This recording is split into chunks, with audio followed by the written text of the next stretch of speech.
Hi there, this is Chuck Mondell again, coming to you from the Mondell's living room, which we spent a little time with here in the last couple months. All right, I promised you guys we would go into this penetration business. For starters, let's refer to it as the beginning step for creating our own forward momentum, because that's basically what we're doing. Okay? That's why I'm all about an inside step. Deep inside step if we're going to go, hard high C, hard, certainly hard double. We need an inside step.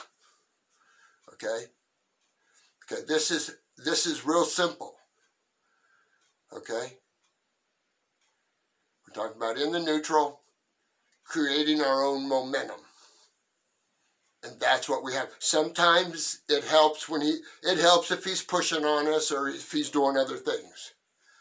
That helps. But sometimes we have to create our own momentum. Probably because of the fact that we're hunting penetration the whole time. Okay. Whenever we're in the neutral, we're hunting penetration.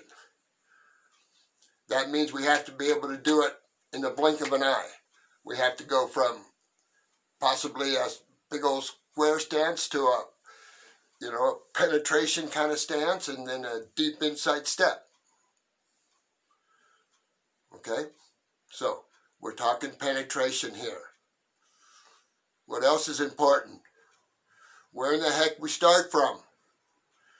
Okay, there are superstars that can get by with an outside game. That's fine. And if you got that kind of skill, I say more power to you. There's nothing wrong with an outside game. But most of us don't have the skills for that. Have the quickness. Jordan Burroughs does, say. He's got a nice double. He's got a nice from the open, it appears. So, eventually what we're going to start off with in the neutral is an inside single. Okay? People call it different things, but it's basically catching the inside of your opponent's knee across and catching the inside of his knee, or actually whatever you can get. The deal is, I've penetrated, I don't have to penetrate as deep if I'm going single, say. Because it's more of a finesse move than a deep step to a double, okay? If you get to a double, you probably got him, say. But it's just tough to get here. So the other group, and I feel strongly that I think this short inside single, if you want to call it that. Okay? Now, the deal is, it looks the same as my high crotch. The only difference is that, I don't need to be as deep if I'm going short inside single by design. Okay? I don't need to take this deep step because it's more of a finesse thing. Okay? Remember, I'm going single from the beginning. Okay? And this looks like high crotch. This looks like high crotch. My footwork looks like high crotch. It's just that this initial step doesn't have to be as deep. Okay? Because we don't plan on going into him really anymore. Okay? We snag. Let me get here. Well, I think I can do it. No, it's too.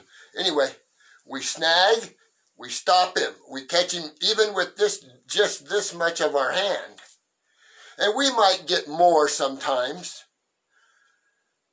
The deal is, I don't want to have to step as deep, but I still need my footwork, because what I have to do now is I have to flow to my feet. Say, unless he presents something that I feel needs to be finished down on the mat, because that happens also, okay? Where I might get stopped short. So I'm going to go ahead and have to wrestle, try to score down on the mat.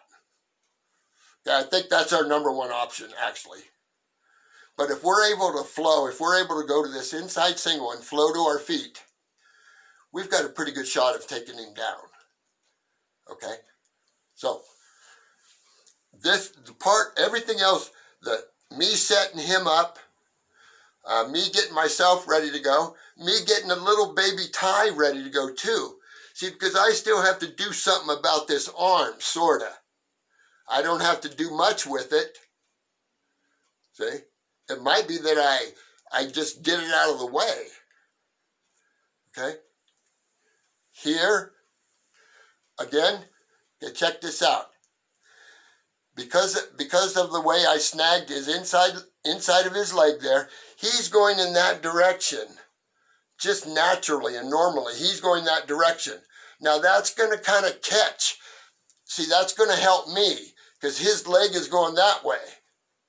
So he's kind of catching himself, see? Okay. We're right here. He's going that way, and I'm going that way. Okay? Butt down, butt down. When I wrestle singles, that leg is right down here. I just cross my arms as tight as they need to be. So now I know that leg is tight, because from here we'll go into backstepping for a finish. We won't worry. We'll go back. That's for later. The number one finish for our single will be this backstep. Okay, it looks like this. I'll do it slow. Just so you see it. Okay, watch. My hands will come together, and they'll drop to the back of his calf.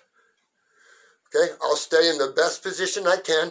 I would like my head straight out into his ribs, because my head keeps his upper body away while I'm backstepping. If my head is right there, it'll be impossible for him to cover me, because my head is right there in his ribs.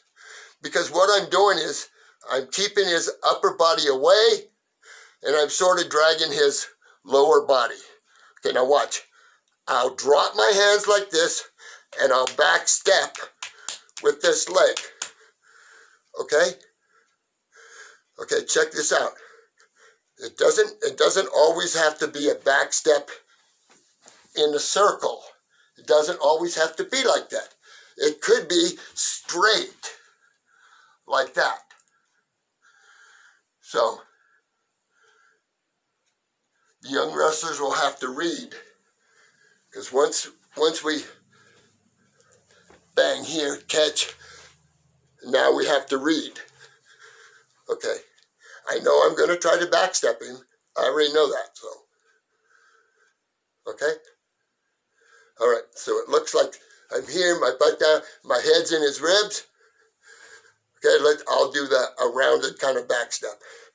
And my hands will go down to his calf, and I'll backstep here at the same time, and there's not a man in the country that can stay up. Okay, now watch. Boom! Like that. Okay, I got to keep my head up and my butt down. Okay? Okay, my hands are at the back of his calf. Okay? My head is in his ribs. Okay? Okay, that's our number one finish.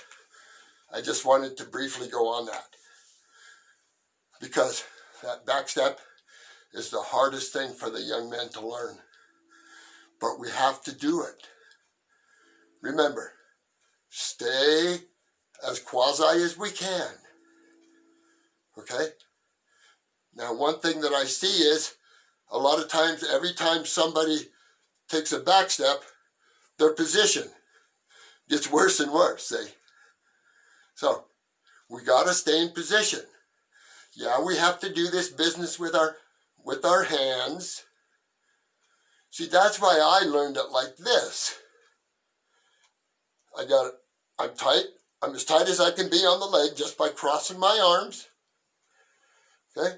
And then on the back step, they come together, and at the same time that I'm back stepping, I'm dropping these hands down to the calf, but it's inside here.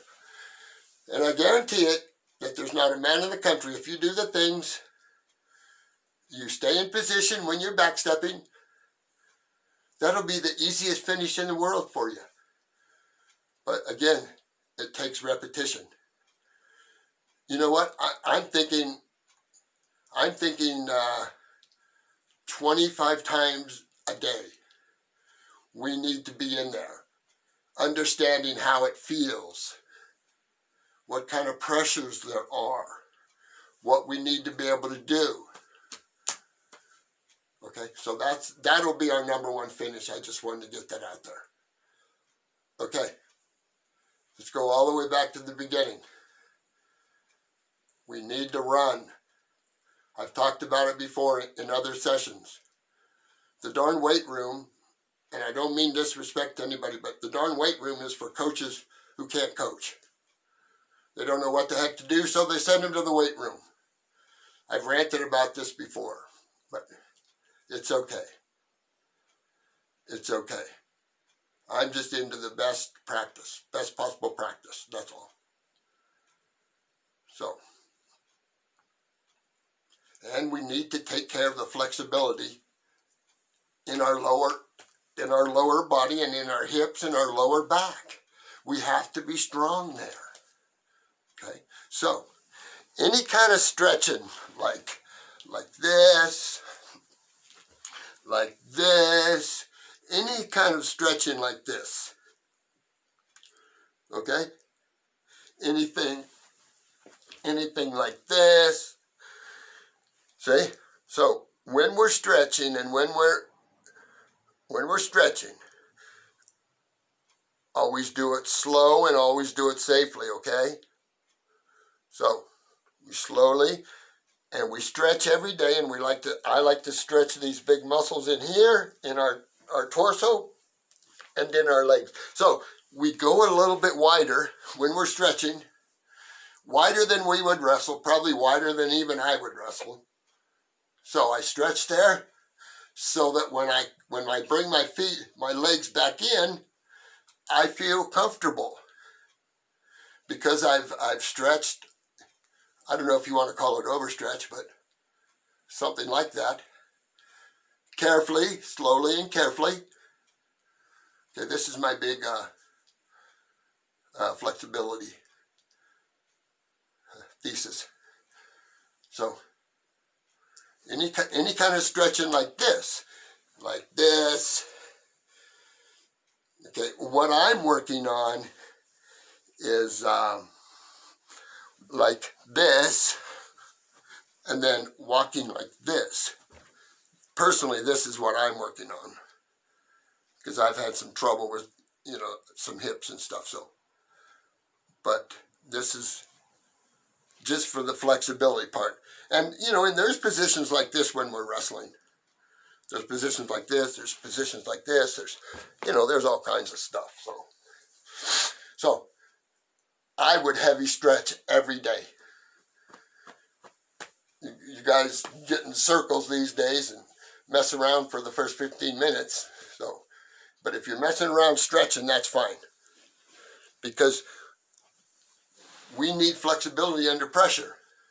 Because if we get under extreme pressure and we're not flexible, then we have no strength. We got no flexibility and we have no strength. So, like when I'm attacking in the neutral, you guys know you're under lots of pressure right here. And if you've got no flexibility, you can't move because pressure's on top of you. And you're planted because you got no flexibility. Okay? So any of this start kind of stuff, any of this stuff is and any other thing you can do for stretching, primarily up in here, these guys, okay? And lower back and here, okay? Because we have to be able to hold ourselves here on the bottom sometimes, okay? With one hand or two hands, so Flexibility is important here on bottom work also. It's certainly important penetration in the neutral, because when we're in there, we're getting squished pretty good. So we have to have the flexibility to be able to absorb some of that and still be able to move. Okay, so I didn't mention this one yet, but this is the second. I think this is the most important.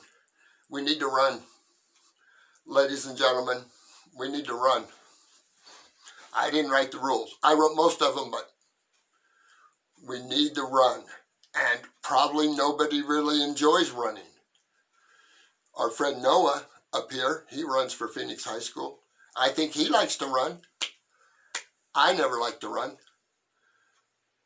But boy, I could sure feel the difference. And if I would get a month of some pretty steady running in, I could feel that, well, even less than a month, maybe 2 weeks, I could feel the difference.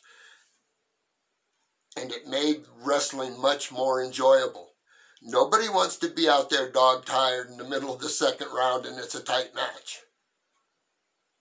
We need to get out, run safely.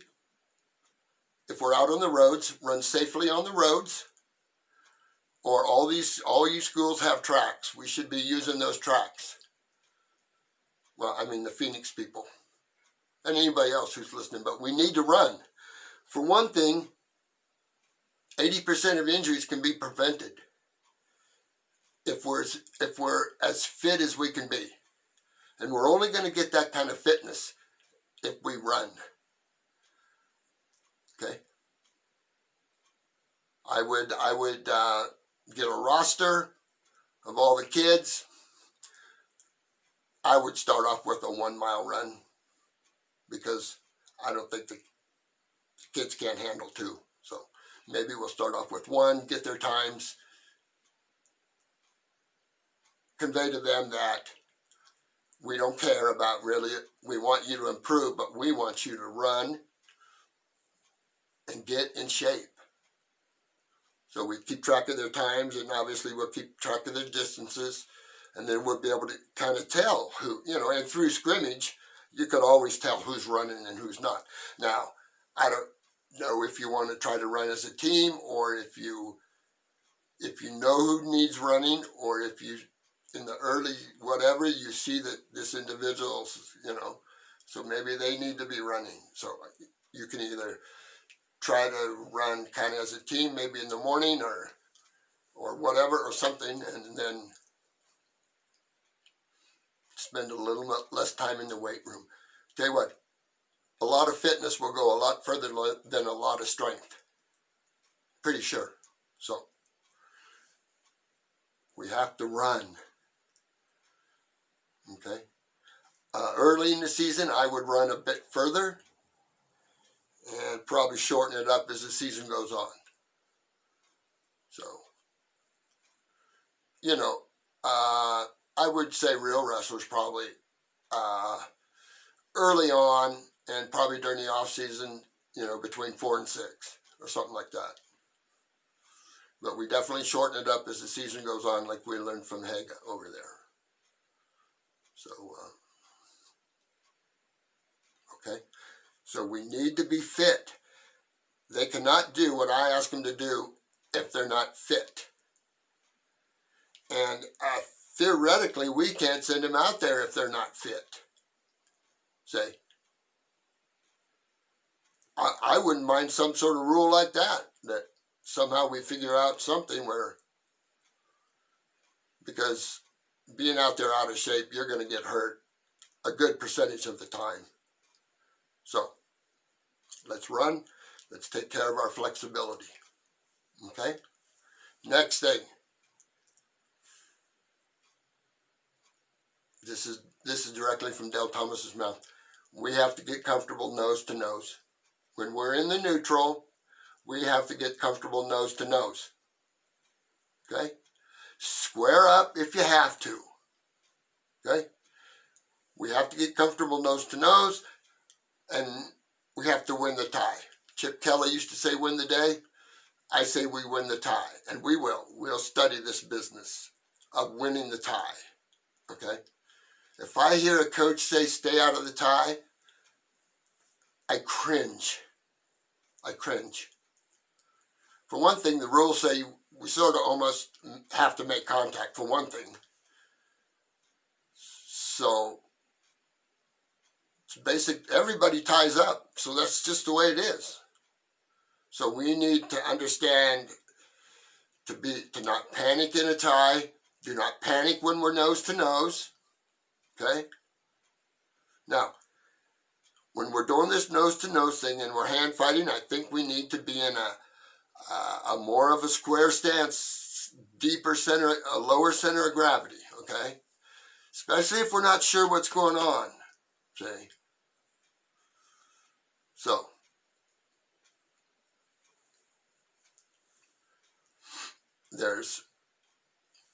we gotta be fit, flexible, get comfortable nose-to-nose, okay?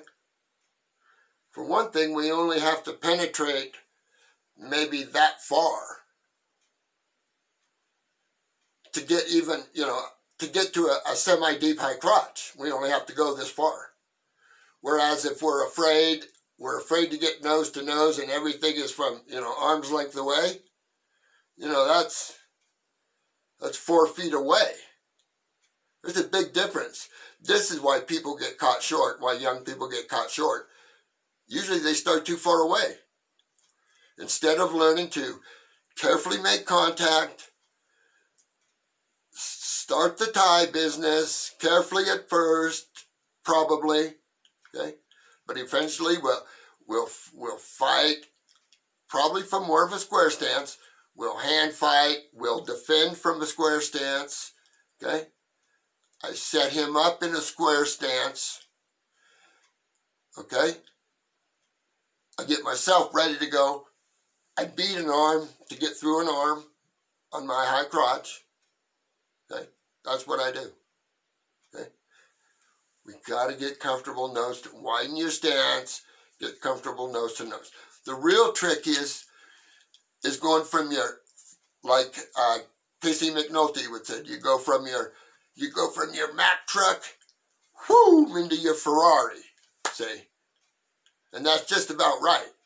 Your button heads like a Greco mat. Man, they butt heads and stuff, and so inside step. If we're going deep stuff, if we're going doubles, mostly, if we're going there, we need an inside step. It's really the first step in the creation of momentum, like we talked about before. That's what an inside step is. It's just the first step in creating my own forward momentum that I'm going to need to do what I need to do. See? Okay? And we talked about when we're going to this inside single, okay? We don't have to go as deep. But I still have to have my footwork because I'm expecting the kids to flow right to their feet, get the other hand to help on that single, okay? On the single, okay? So remember, I like this inside single because we're not challenged like his whole body or something. Remember, I'm taking a shorter step. Let's see if I can get up here anyway. On my inside single, okay? I'm taking a shorter step. Boom. Maybe right, it looks like this. I catch the inside, okay?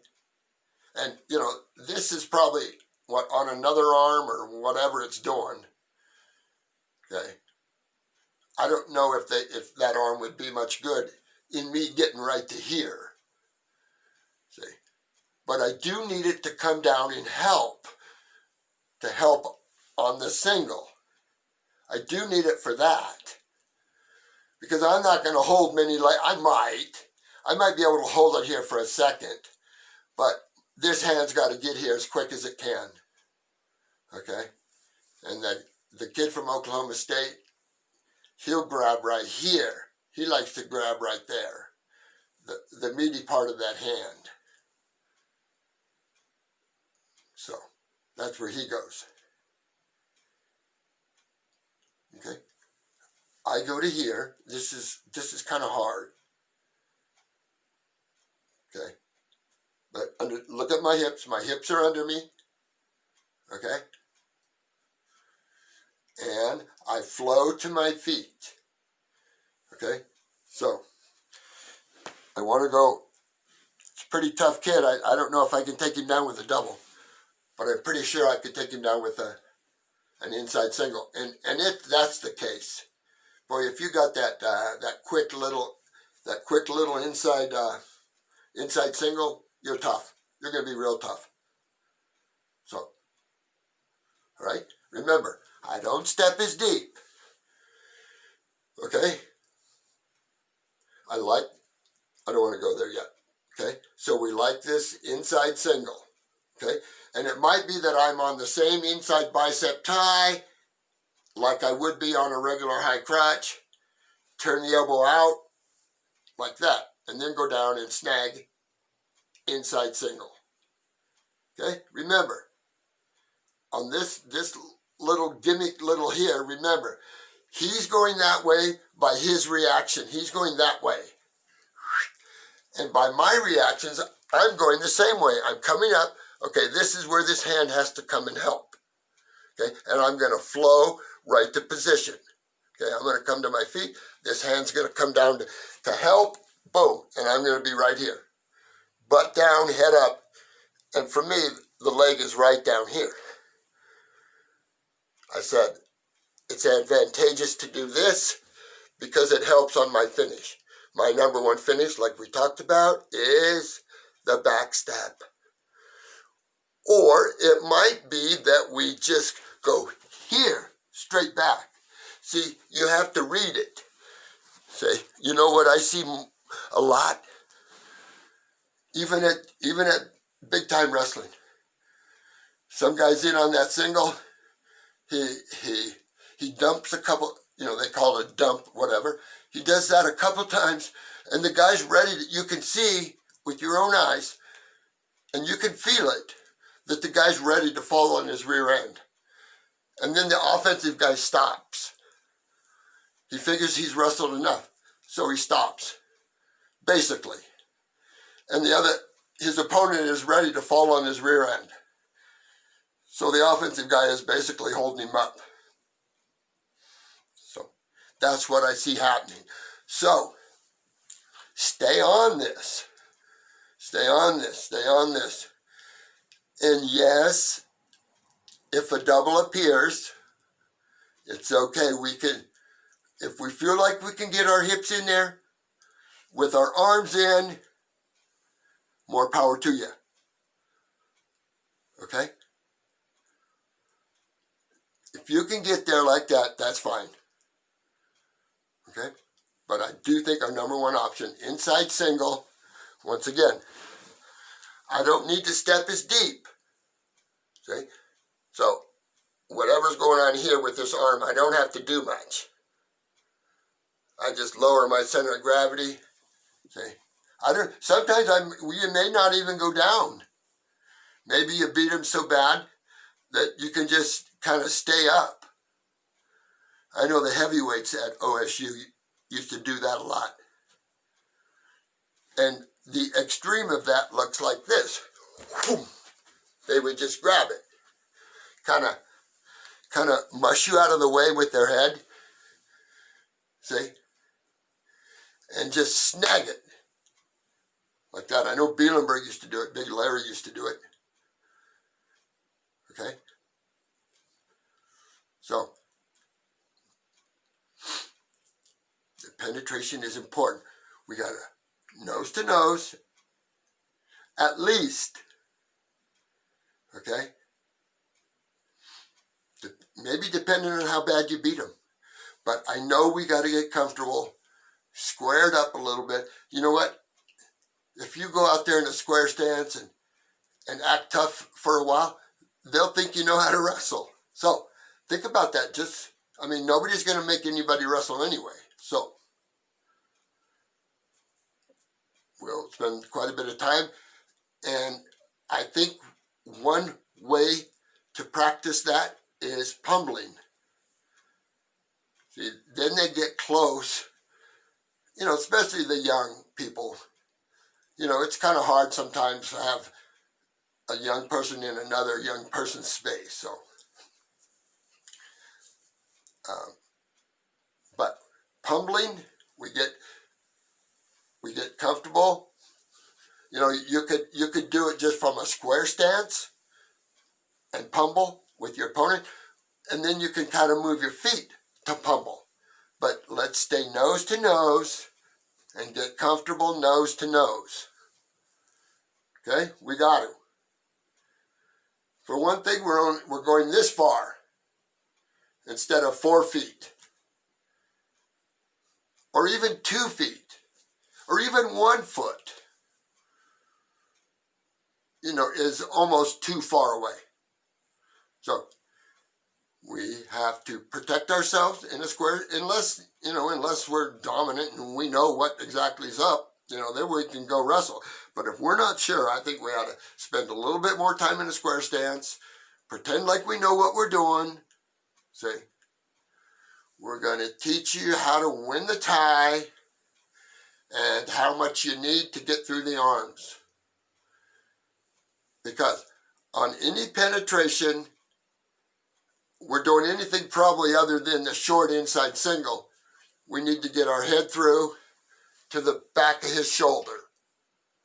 Okay, this is on deep penetration. This isn't inside single. I'm going for probably a double. I'd like to pick him up and dump him on his shoulders. See?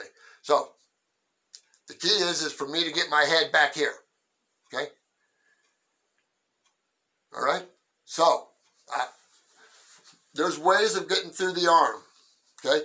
There's 3 that I like to teach that are about the only things that can happen. Okay? First of all, inside bicep, we got to go. We got to attempt to penetrate from here. Okay?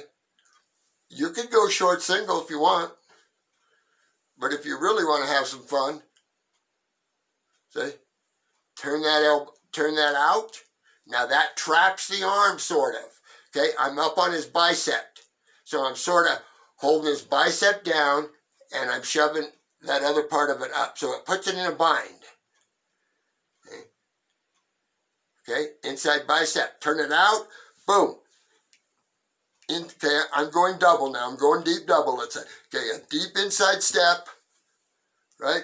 Hands out of the way, boom, here. As deep as I can get it.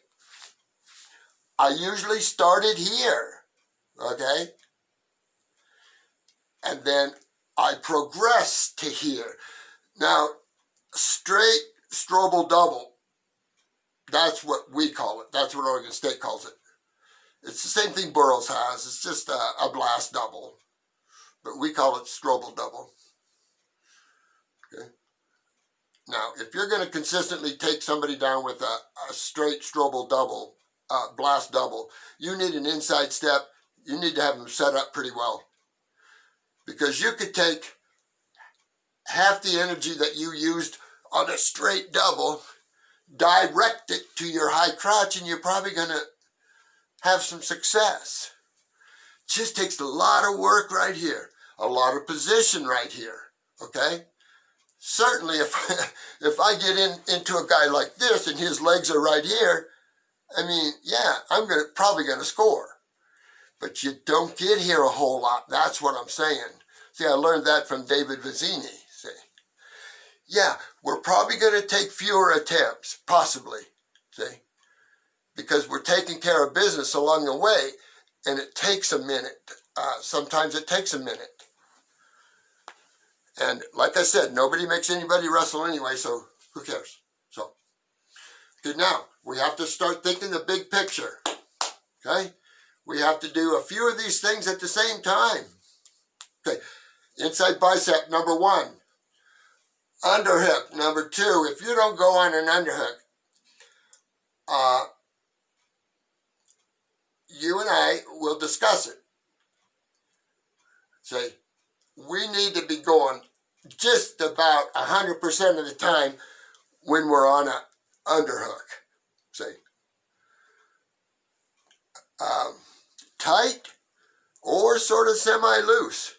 He's got nothing to protect himself on this side, gentlemen, ladies and gentlemen. I'm under the whole thing. Boom! About as strong as I can be. Boom.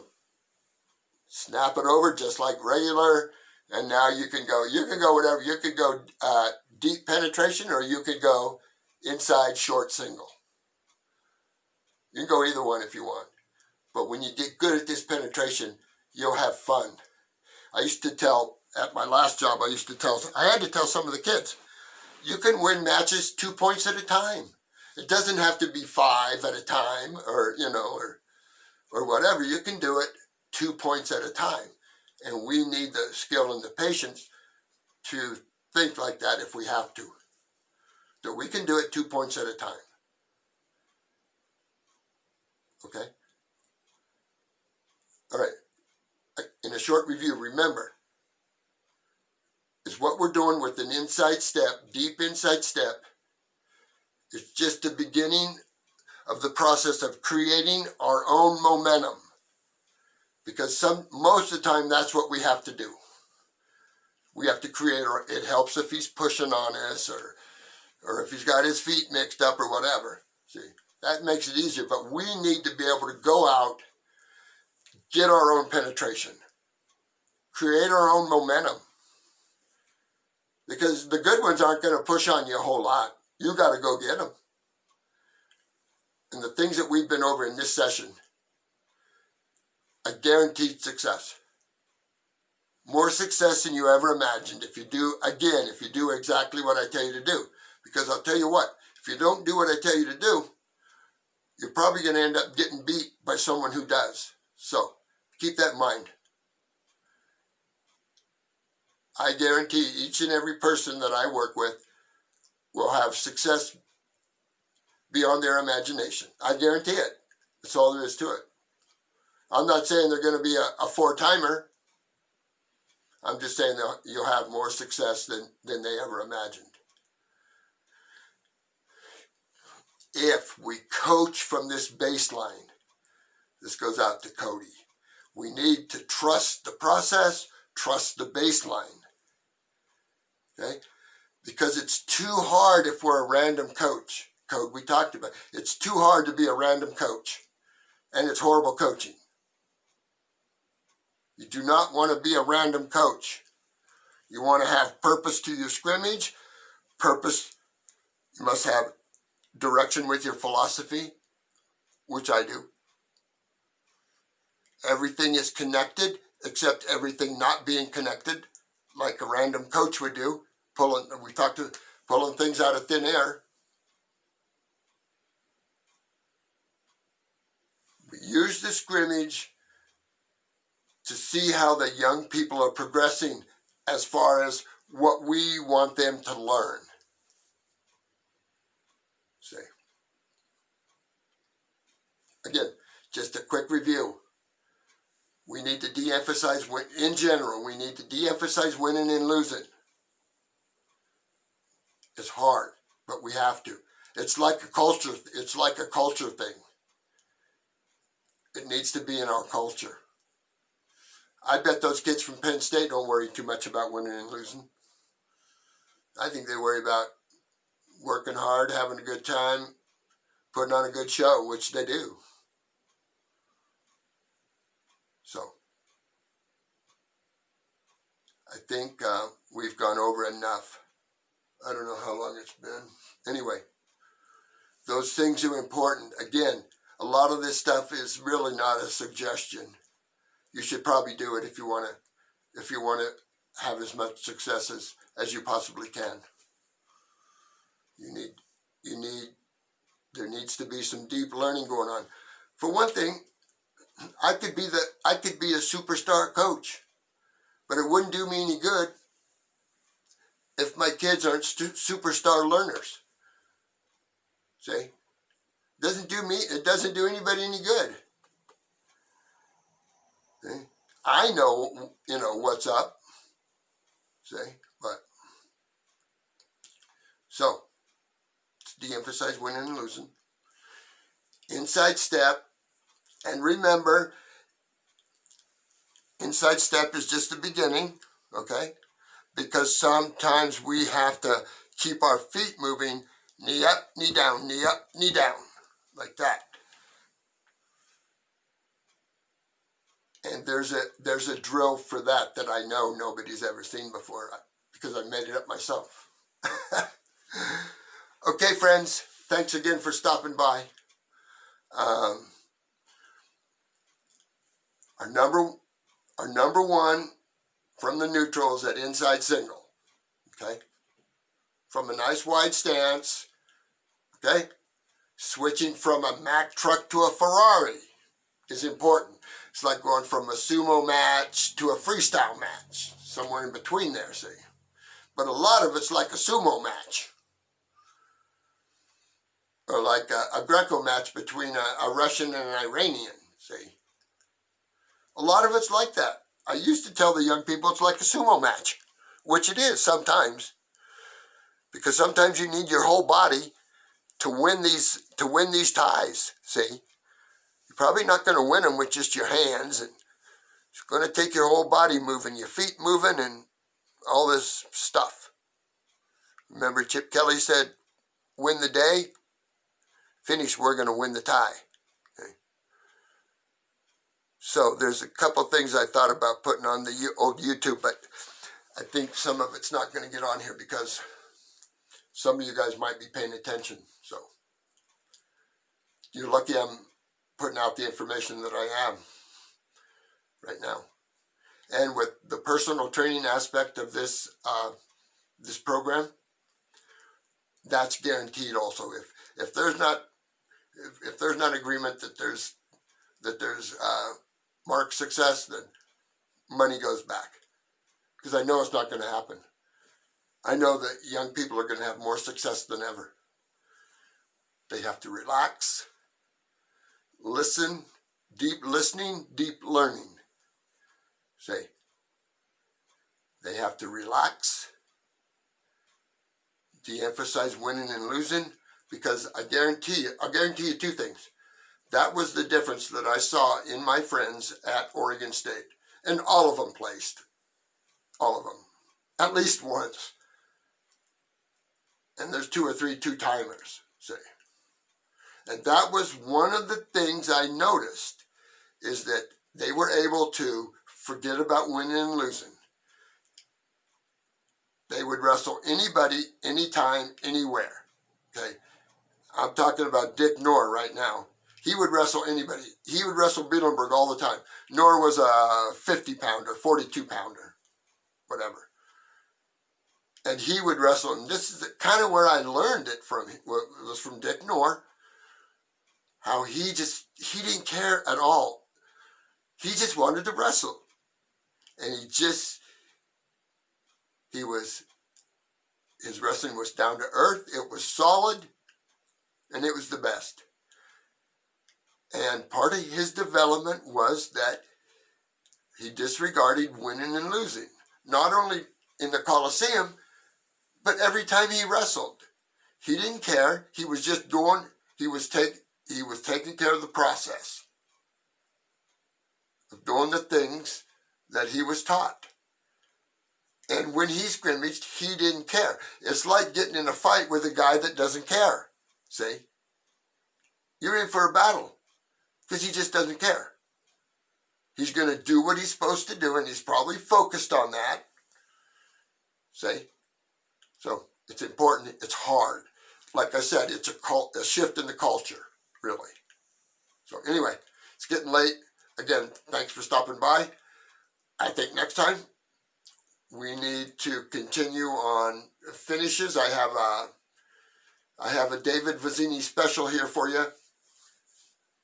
I'm not even sure if I'm going to show it to you, actually. But anyway, again, thanks for stopping by.